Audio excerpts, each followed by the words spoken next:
When I was growing up in the 60s and 70s and thought about the book of Revelation, I thought those 7 seals and the horsemen of the apocalypse, and that lamb with the 7 eyes and the 7 horns were pretty trippy and cool. Jackie has critiqued the craziness of this text, but there's something in it for us to see. As she said, the apocalypse, the word apocalypse, is from the Koine Greek apocalypsis, unveiling or revelation.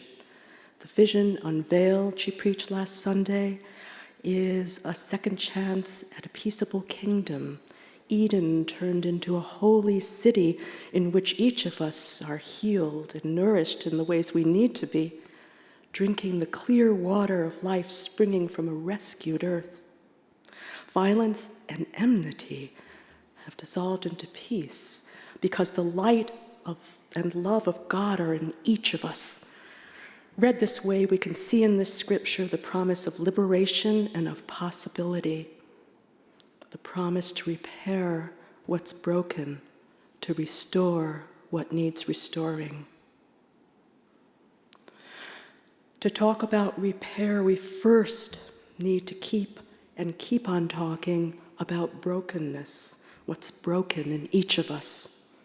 Last week, Jackie preached about the complex trauma of being Black in the US, a trauma exacerbated by COVID and violence. Joining her, Gloria Moy preached about the trauma of xenophobia and of drinking the Kool-Aid of racism that can turn Black and AAPI communities against one another. I want to talk with you today about how I've been traumatized, yes, but I also want to talk about what my lived experience growing up in the US has revealed to me. At the University of Chicago, my white mother, Carolyn, fell in love with my Chinese-American father, Noble. An interracial marriage, like my parents, was technically illegal at the time, and who knows, it might be illegal again soon. It was certainly transgressive, especially since it was my father, not my mother, who was the Asian American. That she wasn't an Asian war bride shocked a lot of the grown-ups around me, I noticed. Their smiles drooped. They didn't know what to say. My brother Kenny and I have often been misinterpreted and misnamed, racially speaking. Sometimes people get us right, but especially when we were kids and young adults, they mostly didn't. Depending on where we were at the time, we might be called Puerto Rican, Italian, Mexican, Filipino, Puebloan, Diné or Navajo, or the summer I worked in Alaska, Tlingit. My brother and I were often mistaken for whatever prevailing group of beige-skinned, straight, dark-haired, brown-eyed people happened to be around.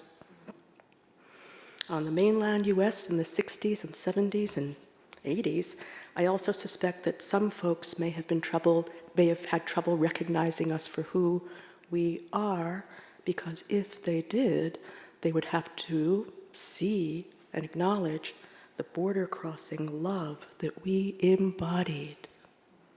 We were mixed race, which people weren't supposed to be.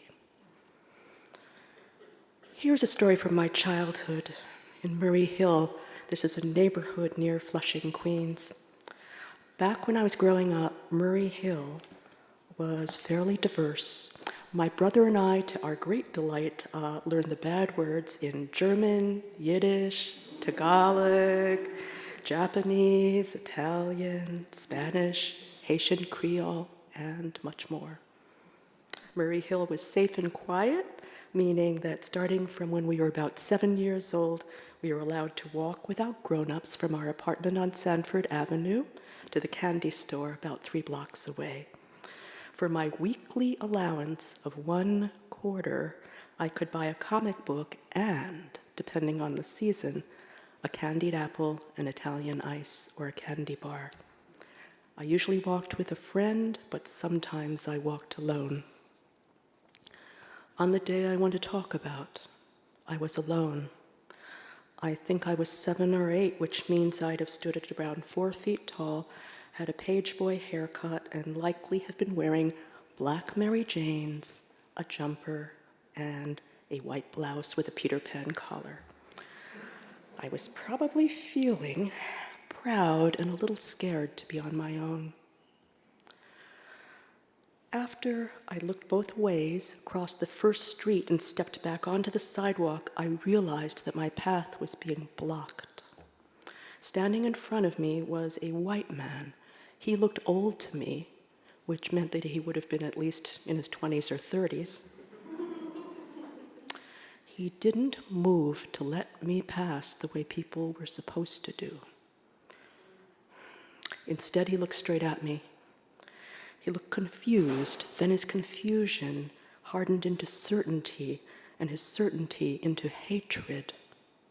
I can still see his eyes, bright with hatred. It was the first time I remember being stared at by an adult with hatred. I didn't know what to do, so I froze. The man spat on the ground at my feet. "Jew," he said, then walked around me and walked away.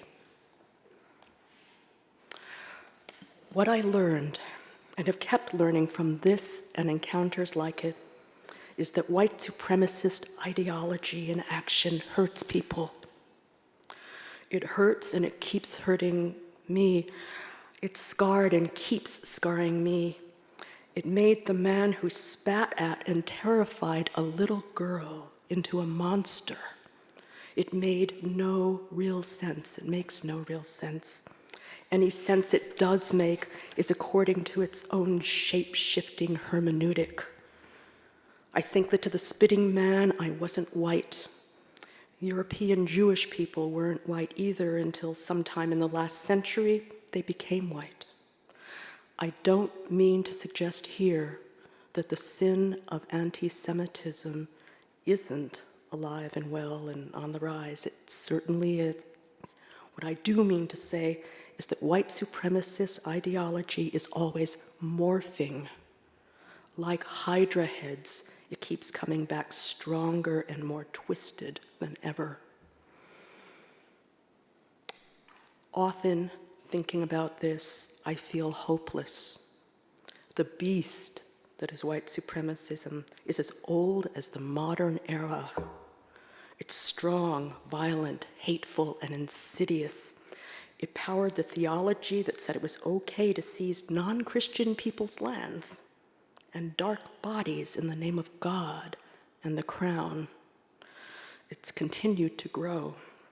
Today, it's the ideology that fuels mass shootings and the state-sanctioned murders of Black people. It's the ideology behind the murders of AAPI people. It's the ideology that closes borders to Black and brown people, children among them, and allows them to die in the desert and at sea. It's the ideology that locks Black people up and locks them out and does everything it can to deprive them of health and wealth and thriving.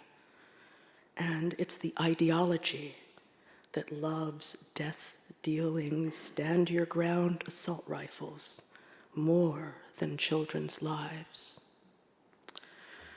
It's also the ideology that says to AAPI communities, your family may have been in this country longer than mine, but you'll never be American, even if you do buy into the white-invented myth of the model minority and try to jump caste into whiteness and oppress or objectify people darker than you.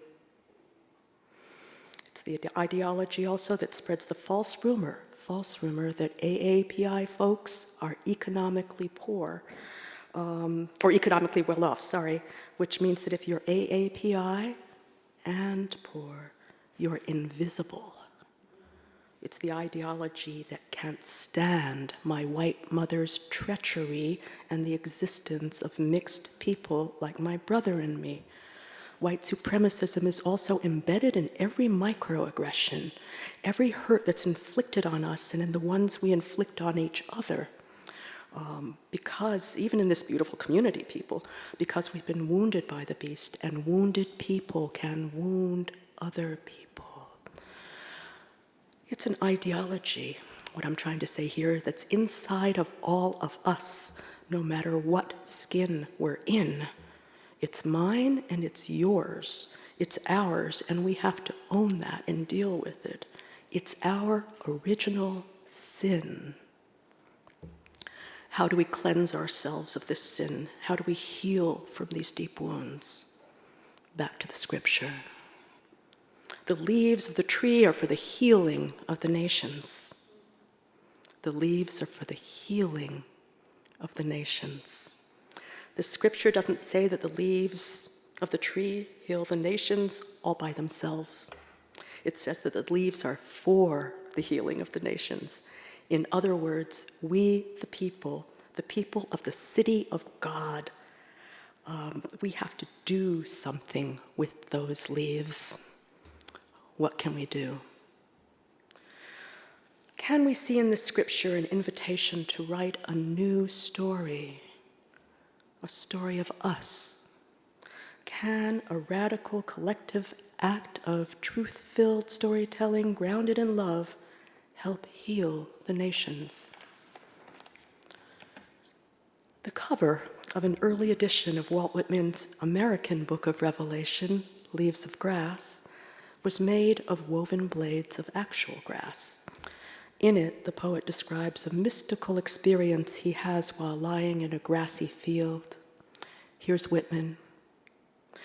Swiftly arose and spread around me the peace and knowledge that pass all argument of the earth, and I know that the hand of God is the promise of my own, and I know that the Spirit of God is the brother of my own, and that all men ever born are also my brothers, and the women are my sisters and lovers. Love, the poet writes, is revealed as the kelson of the creation. That is, love is the centerline board, or the keelson or kelson, that keeps the ship of creation together. Without love, everything would fall apart in the first strong wave. So, middle people, what if on each leaf of the tree of life we were to write our stories, our traumas, our blood, our truths about the beast of white supremacy that wounds us all?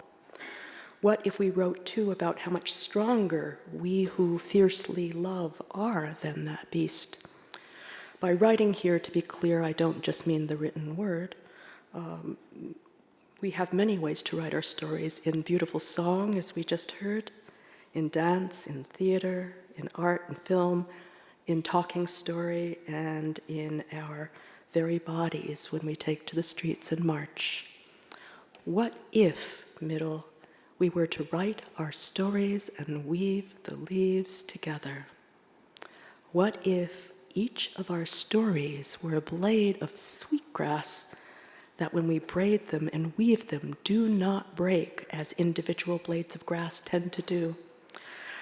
What if our woven leaves of grass formed a strong, fragrant bowl into which we might pour the new wine we're making in this holy experiment called Middle Church?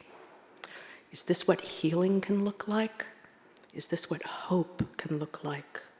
Can our woven leaves of love, fierce love, love in action, the love that drives out hatred, be the healing of nations? May it be so. Amen.